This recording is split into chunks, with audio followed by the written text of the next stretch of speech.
आला थंडीचा महिना, झटपट शेकोटी पेटवा. पण शेकोटी घेतल्यानेच आपल्याला उष्णता मिळत नाही, तर आपल्याला सुद्धा शरीराला आतमधून सुद्धा उष्णता हवी असते किंवा ऊर्जा हवी असते. हिवाळ्यामध्ये उष्णता निर्माण करण्यासाठी आपल्याला मेथी डिंक लाडू खायचे असतात. तर त्यासाठी आपण आज झटपट मेथीचे लाडू बघणार आहे. तर दुधात तुपात मेथी न भिजवता किंवा पाक न करता हे इन्स्टंट मेथीचे लाडू तयार करणार आहे. तर हे 2 ते 3 महिने आपण स्टोअर करून सुद्धा ठेवू शकतो. अजिबात खराब होणार नाही आणि पटकन सुद्धा होतात. थंडीमध्ये जो सांधेदुखी आणि कंबरदुखी याचा त्रास होतो, तो हे मेथीचे लाडू खाल्ल्यामुळे आपल्याला त्रास होणार नाही. चला तर मग रेसिपीला सुरुवात करूया. तर बघा, इथे आपण ड्रायफ्रूट बघूया. तर सुरुवातीला मी इथे घेतलेले अक्रोड, अर्धी वाटी अक्रोड, वजनी म्हणाल तर 100 ग्रॅम अक्रोड घेतलेले आहे. आणि अर्धी वाटी काजू, वजनी म्हणाल तर 100 ग्रॅम काजू घेतलेले आहे. 100 ग्रॅम बदाम घेतलेले आहे आणि 50 ग्रॅम जवस घेतलेली आहे.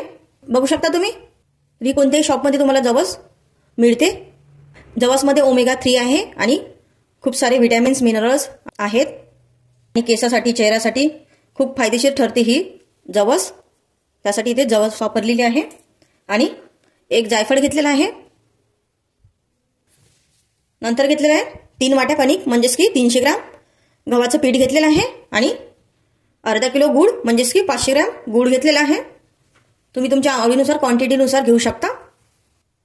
इथे मी घेतलेलं आहे 200 ग्रॅम सुकं खोबरं. याचे मी काप करून घेतलेले आहे. तुम्ही किसून सुद्धा घेऊ शकता. इथे मी कापून घेतलेलं आहे. पातळ खोबऱ्याचे काप करायचे आहे आपल्याला, एकदम जाडसर नाही ठेवायचे. बघू शकता तुम्ही व्हिडिओ दाखवल्याप्रमाणे. मेथी सुद्धा 100 ग्रॅम घेतलेली आहे आणि डिंक सुद्धा 100 ग्रॅम घेतलेला आहे इथं. तर डिंक सुरुवातीला आपण थोडासा ठेचून घेऊया, कारण की जाडसर असल्यामुळे लवकर तळल्या जात नाही आणि कच्चा सुद्धा राहतो. त्यासाठी आपल्याला डिंक ठेचून घ्यायचा आहे. तर बघा, डिंक मी थोडासा ठेचून घेतलेला आहे. नंतर मी इथे घेतलेला आहे 2 वाट्या तूप. ज्या वाटीने आपण साहित्य मोजून घेतले त्याच वाटीने, वजनी म्हणाल तर 1 पाव तूप घेतलेलं आहे. तर बघा, गॅसवरती कढई ठेवलेली आहे.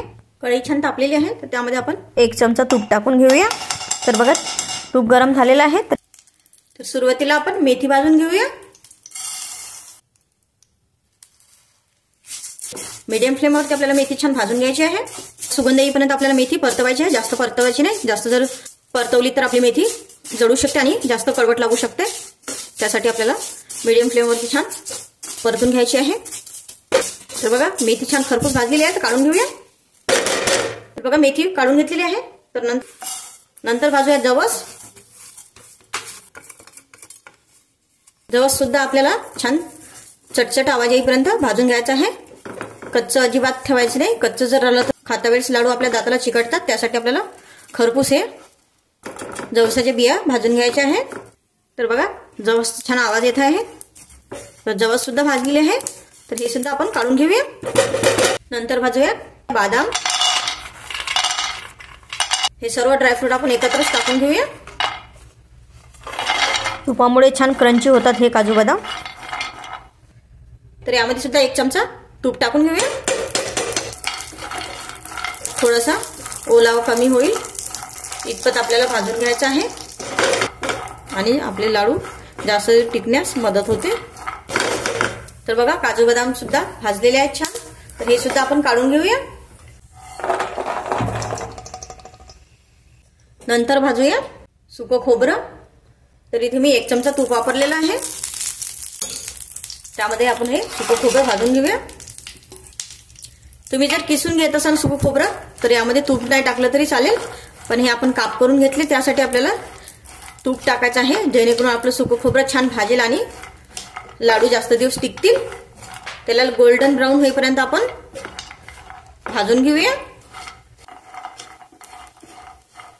तर बघू शकता, छान खरपूस असं खोबरं भाजलेलं आहे. बघू शकता तुम्ही, भाजलेलं आहे. तर काढून घेऊया.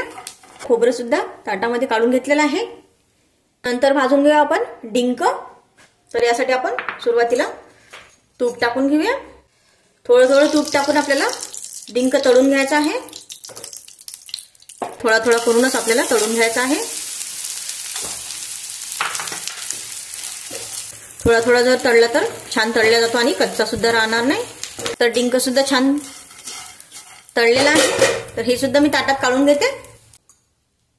राहिलेला डिंक सुद्धा मी असाच थोडा थोडा करून 2 ते 3 वेळा तळून घेणार आहे.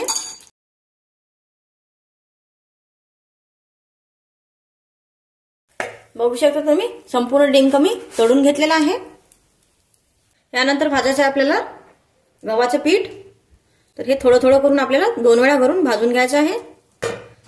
तर सुरुवातीला आपल्याला बिना तुपाचंच 2 ते 3 मिनिटं भाजून घ्यायचं आहे. सुरुवातीला जर तूप वापरलं तर पिठाच्या गाठी होतात. मीडियम फ्लेमवरती पीठ भाजून घ्यायचं आहे.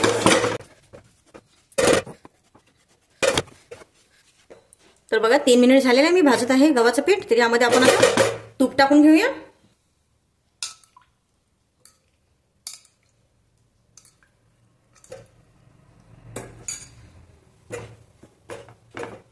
आणि छान गुलाबी होईपर्यंत भाजून घेऊया. लो फ्लेमवरतीच आपल्याला छान भाजून घ्यायचं आहे खरपूस. कच्चं ठेवता कामा नाही. कच्चं जर ठेवलं तर पीठ आपल्या दाताला चिकटतं. त्यासाठी छान खरपूस भाजून घ्यायचं आहे. तर मी बाकीचं सर्व पीठ असंच भाजून घेते.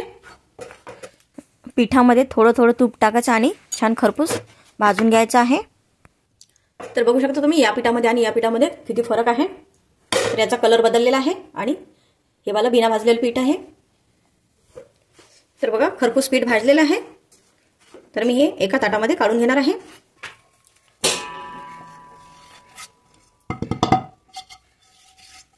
तर बाकीचं पीठ सुद्धा मी अशाच पद्धतीने भाजून घेते. तर बघा संपूर्ण पीठ मी भाजून घेतलेलं आहे. पीठ भाजून घेतलेलं आहे. एकाच वेळेस सर्व पीठ भाजायचं नाही. एकाच वेळेस जर भाजलं तर कच्चं राहते मध्ये. छान गुलाबी आपलं पीठ झालेलं आहे. तर गॅस बंद करून घेऊया. काढून घेऊया पिठामध्ये. नंतर बारीक करूया आपण खोबरं. हे सुद्धा आपण जाडसर दळून घेऊया. तर बघा अशा पद्धतीने आपल्याला सुकं खोबरं सुद्धा बारीक करून घ्यायचं आहे. पिठाच्या ताटामध्ये टाकून देते.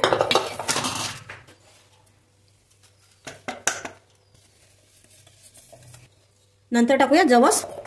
एकदम आपल्याला काजू बदाम बारीक करायचे नाही, जाडसरच ठेवायचे आहे. काजू बदाम हे सर्व ड्रायफ्रूट आपण एकत्र दळून घेऊया.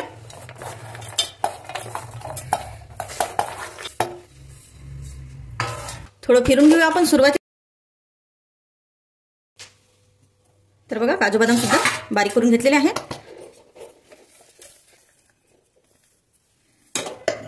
छान जाडसर असं दळून घेतलेलं आहे. बघू शकता तुम्ही एकदम बारीक सुद्धा नाही आणि एकदम जाड सुद्धा नाही. हे साईडला ठेवूया. तर बघा इथे डिंक मी पूर्ण तळून थंड करून घेतलेला आहे. डिंक थोडंसं आपण चेपून घेऊया. तर बघा वाटीने बारीक करून घेतल्यामुळे डिंक जास्त बारीक होत नाही, छान रवाळ होते. मिक्सरमध्ये जर बारीक केलं तर एकदमच बारीक होतं. बघा छान बारीक करून झालेलं आहे डिंक. वाटीने बारीक केल्यामुळे डिंक लाडवामध्ये खूप छान लागतो आणि खाताना छान मस्त असं क्रंची क्रंची लागतो.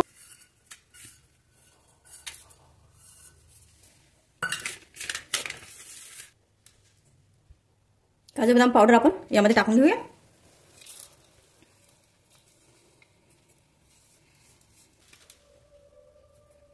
नंतर टाकूया डिंक पावडर.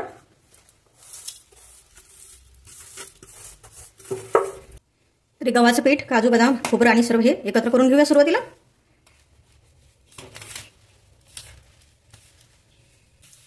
तर बघू शकता तुम्ही गूळ टाकण्या अगोदरच आपले लाडू वळायला तयार होत आहे. किती छान सारण झालेलं आहे. सुंठ पावडर 1 चमचा हे सुद्धा आपण टाकून घेऊया. यामध्ये तुम्ही विलायची सुद्धा टाकू शकता. तर आपण गुळ गरम करण्यासाठी ठेवूया. तर बघा एवढं तूप आपलं राहिलेलं आहे. 4 ते 5 चमचे तूप बाकी राहिलेलं आहे. तर आपण टाकून घेऊया पॅनमध्ये. गुळ आपण तुपामध्ये टाकून घेऊया.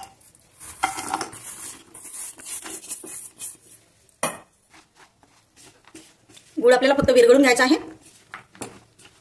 पाक वगैरे काहीही करायचं नाही. तर बघा अर्धवट गुळ वितळलेला आहे. तर यामध्ये टाकून घेऊ आपण तुपात भाजलेली मेथी. तर हे गुळामध्ये छान परतून घेऊया. गुळ अर्धवटच आपला मेल्ट झालेला आहे. पूर्ण मेल्ट झालेला नाही. पूर्ण मेल्ट होईपर्यंत आपली मेथी सुद्धा तुपामध्ये छान मिक्स होईल आणि मेथीचा कडवटपणा सुद्धा दूर होईल. यासाठी आपल्याला गुळामध्ये मेथी आपल्याला परतवून घ्यायची आहे. संपूर्ण गुळ विरघळेपर्यंतच आपल्याला परतवायचं आहे, जास्त परतवायचं सुद्धा नाही. तर बघू शकता तुम्ही गुळ छान वितळलेला आहे, एकही यामध्ये खडा राहिलेला नाही. बघू शकता तुम्ही.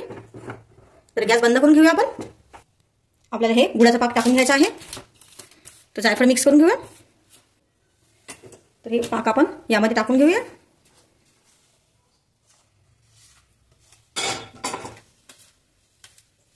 गरम असल्यामुळे आपल्याला चमच्यानी मिक्स करून घ्यायचं आहे पटपट, जास्त वेळ थांबायचं नाही. छान एकजीव करून घ्यायचं आहे आपल्याला.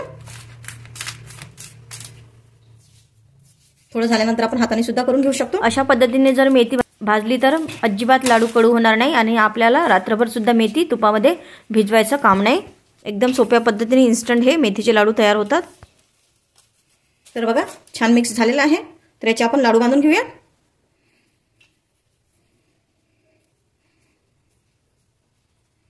तर बघू शकता मस्त असे गरगरीत आपले लाडू ओढले जात आहे. तर बघा तुम्हाला दुसरं सुद्धा मी लाडू बनवून दाखवते.